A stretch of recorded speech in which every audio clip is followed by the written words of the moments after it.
Fala pessoal, sejam bem-vindos para mais um vídeo aqui no canal. Vamos direto ao assunto. Hoje vamos falar de uma ferramenta que compõe o EDC, mas não é uma faca, um canivete, um alicate, é um relógio. Esse aqui é o relógio que eu utilizo todos os dias, é um Orient Camasso com esse mostrador vermelho. Ele tem um efeito de luz no mostrador que a Orient chama de Sunburst. Então esse efeito Sunburst faz com que o mostrador apareça esse gradiente de cores. Esse modelo é um modelo diver, ou seja, é um relógio de mergulho. Como todo relógio de mergulho, ele tem esta moldura em volta do mostrador que é chamado de bezel. Esse bezel ele é rotativo e nesse modelo ele tem um bezel de 120 cliques. Então, ao fazer uma volta completa no relógio, ele vai dar 120 cliques. Aqui a gente consegue ouvir os cliques do relógio. E ele é um bezel unidirecional, ou seja, ele roda apenas no sentido anti-horário. Ele é importante que seja o bezel unidirecional em modelos de relógios divers, porque originalmente o bezel era utilizado para fazer a marcação do tempo de mergulho. Essa marcação é importante para que o mergulhador tenha certeza de quanto tempo ele tem ainda disponível de gás oxigênio. Os tubos de oxigênio têm suprimento para 15 a 20 minutos de mergulho. Então você rotaciona o bezel até que a sua marca, aqui onde tem o triângulo, fique sobre o ponteiro de minutos. A partir daqui, ele vai passar a marcar como se fosse um cronógrafo mecânico. Conforme o ponteiro vai andando e vai marcando a sua posição ao longo do bezel rotativo, eu vou sabendo que passou, por exemplo, 5 minutos quando o ponteiro chegar nesse traço. Quando chegar na marcação de 10, eu vou saber que passou 10 minutos e assim por diante. Outra característica desse relógio é que o vidro dele não é um vidro mineral, como geralmente ocorre em modelos mais simples. Esse é um cristal de safira. A diferença do cristal de safira é que esse é um material sintético extremamente duro. Ele é muito resistente a riscos e arranhões. A chance de você riscar um cristal de safira é quase impossível. Existem reviews aí na internet de gente botando uma broca de furadeira num cristal de safira e ainda assim tem dificuldade de arranhar o cristal. Isso ajuda a fazer com que o relógio mantenha a sua aparência de novo por muito mais tempo. Esse bezel, ele é um bezel de alumínio e essa marcação preta com números brancos, ele é uma pintura. O alumínio é suscetível a riscos e a pintura ela é suscetível a sair ou a riscar também. Eventualmente, o bezel pode sim ser riscado, apesar de o vidro ser praticamente impossível de riscar no uso comum, mas no caso você poderia até vir a trocar o bezel. Você consegue botar uma alavanca aqui embaixo, retirar esse bezel e trocar por outro. Outra característica do bezel é que ele é um pouco abaulado, ele não é tão reto. Então, olhando de lado no relógio, ele desce como se ele descesse uma curvatura para baixo. Isso dá uma impressão muito bonita no relógio, na minha opinião. E aqui no bezel a gente tem essas marcações.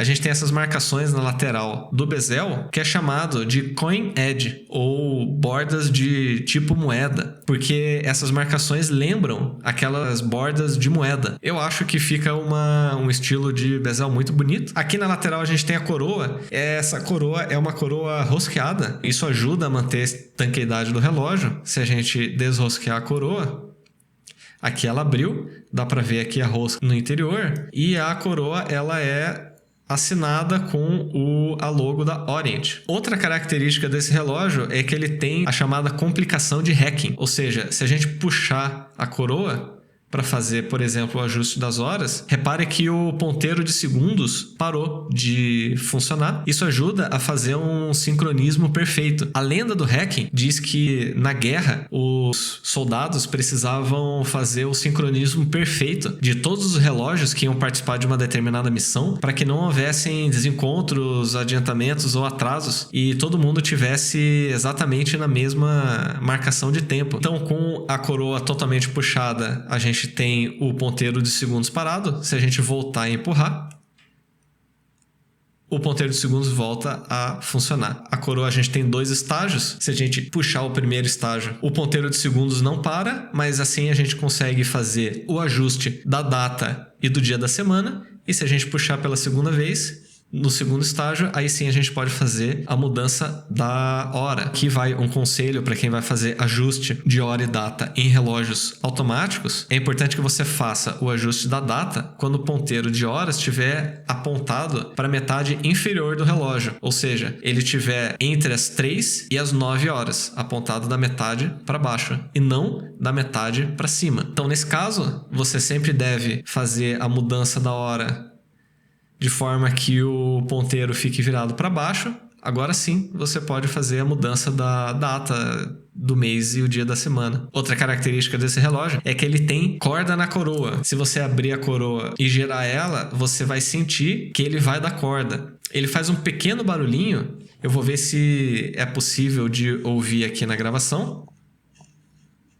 É um barulho bem baixo. Se você der corda com o relógio na sua mão, você vai sentir que ele tem uma pequena vibraçãozinha e você consegue ouvir um pequeno barulho sim. Esse mecanismo, ele dá corda de duas maneiras. De forma automática, pelo próprio movimento do seu braço, ele tem um pêndulo interno que vai fazer com que o relógio recarregue a corda. E ele também pode ser dado corda na coroa. Corda na coroa manual, ela é importante. Se você deixar o relógio parado por algum tempo, o movimento vai parar de funcionar quando a corda acabar, e aí você pode abrir a sua coroa e dar corda manual. Nos relógios que não tem corda manual na coroa, você precisa segurar e chacoalhar. Então é um pouco mais conveniente você dar corda na coroa do que ter que ficar chacoalhando o relógio. Outra característica desse relógio é que ele tem um movimento automático, como eu já tinha comentado, e o calibre é o F6922. Ele é um calibre produzido pela Orient e ele conta com 40 horas de reserva de marcha. Ou seja, se você der corda nele até o máximo e deixar ele parado, ele vai funcionar até 40 horas. Ele tem resistência a 200 metros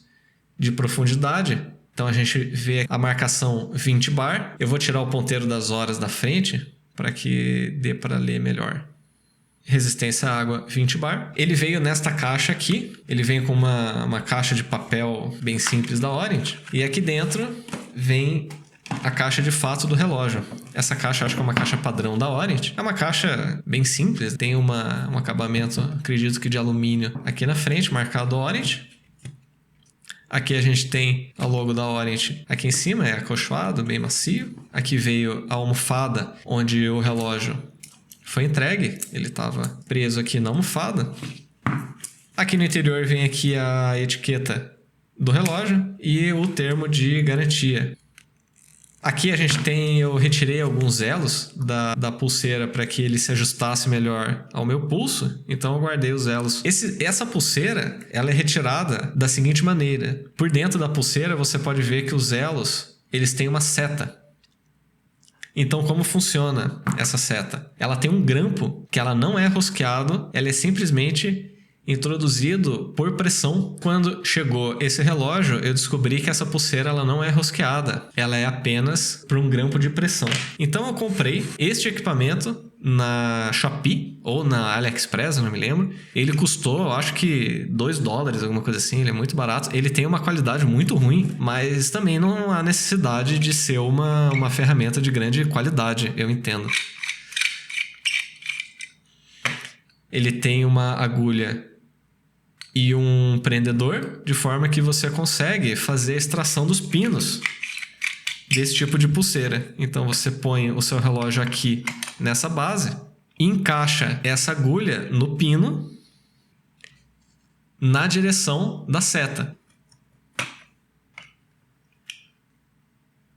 E você veja que é um pino de pressão. Ele é uma espécie de grampo. Eu consigo retirar esse grampo aqui. Aí agora o elo está solto. Para colocar de volta é exatamente os mesmos passos na ordem inversa. Então você encaixa a sua pulseira e passa aqui o grampo. E agora você coloca nessa mesma ferramenta, agora no sentido contrário da seta, mas pressione ela de forma apenas a cabeça do grampo entrar. Não vai forçar mais, porque senão vai acabar deformando o grampo. Pronto, já entrou. Já falando da pulseira, essa pulseira ela é de 22 milímetros. Então se a gente fizer uma medida aqui com um paquímetro, exatamente ali 22 milímetros. E a caixa do relógio, ela tem, segundo a Orient, 41,8 milímetros de diâmetro, excluindo a coroa. Dali, exatamente 42 milímetros. Com a coroa, 45 milímetros. É um relógio de tamanho médio, eu considero.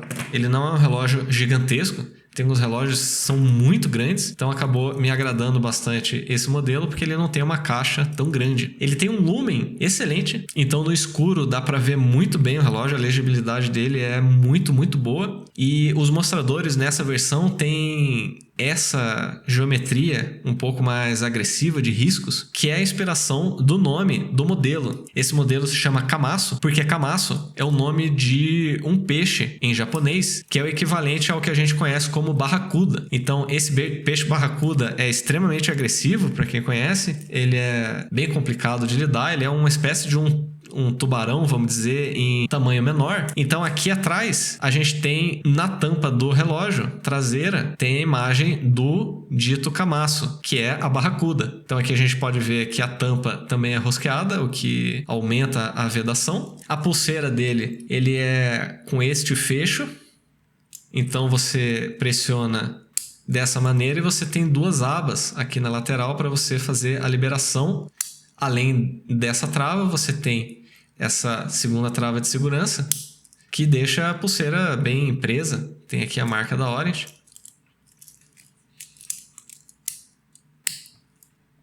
É isso aí, pessoal. Deixa aqui nos comentários se você utiliza relógio automático e se você pensa em adquirir um relógio da Orient. Aproveite essa oportunidade, curta o vídeo e se inscreva no canal.